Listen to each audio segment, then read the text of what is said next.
Alors, les courbes représentées devant vous, on les appelle les diagrammes de distribution. Ils représentent le pourcentage de l'acide et de sa base conjuguée dans une solution en fonction du pH de la solution. On peut constater que lorsque le pH est voisin de 0, l'une des espèces a un pourcentage pratiquement nul, alors que l'autre espèce a un pourcentage pratiquement 100%. Commençons d'abord par regarder le point d'intersection. Il est là. Alors, si les deux courbes se coupent, ceci veut dire qu'on a le même pourcentage pour chaque espèce, c'est-à-dire 50% pour chacune. Il y a donc 50% en acide et 50% en base. Ça veut dire qu'aucune des espèces ne prédomine.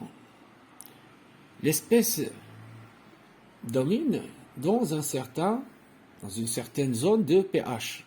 Mais si aucune espèce ne domine, ça veut dire que le pH de la solution est égal au pKa. Donc le pKa, c'est la valeur, c'est l'abscisse du point d'intersection de ces deux courbes. Et de ceci, on peut donc imaginer la chose suivante.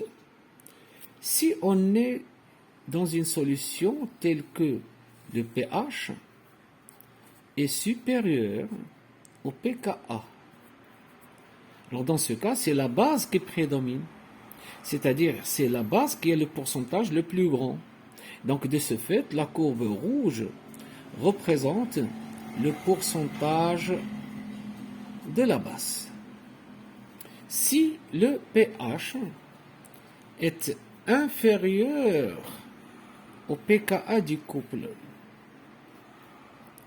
alors ceci indique que c'est l'acide qui prédomine.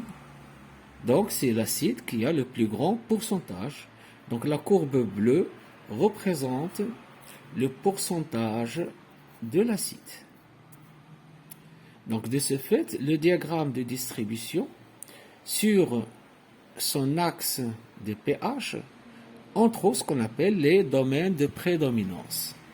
Si le pH est égal au pKa, aucune espèce ne prédomine, donc la concentration de l'acide est égale à la concentration de la base.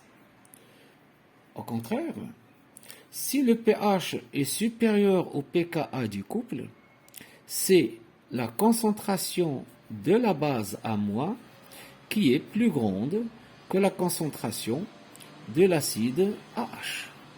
Et enfin, si le pH est inférieur au pKa, c'est l'acide qui prédomine, donc c'est la concentration de l'acide qui est supérieure à la concentration de sa base conjuguée. Plus le pH est petit, et tend vers 0, et plus le pourcentage de l'acide augmente, et plus le pH augmente et tend vers les limites supérieures, 14 par exemple, c'est la base qui prédomine. Alors maintenant, c'est quoi le pourcentage en acide? C'est le rapport de la concentration de la base toute seule sur la somme de la concentration de la base et la concentration de l'acide. Par contre, le pourcentage de l'acide, c'est le rapport de la concentration de l'acide sur la somme des deux concentrations, donc celle de l'acide et celle de la base. Enfin, si je connais le pH de la solution, par exemple un pH qui est là, je peux faire donc la projection sur les deux courbes le point d'intersection, le premier avec la courbe rouge qui représente le pourcentage de la base, en faisant la projection sur l'axe des pourcentages, je vais trouver le pourcentage de la base lorsque le pH vaut cette valeur-là. Le point d'intersection de la courbe bleue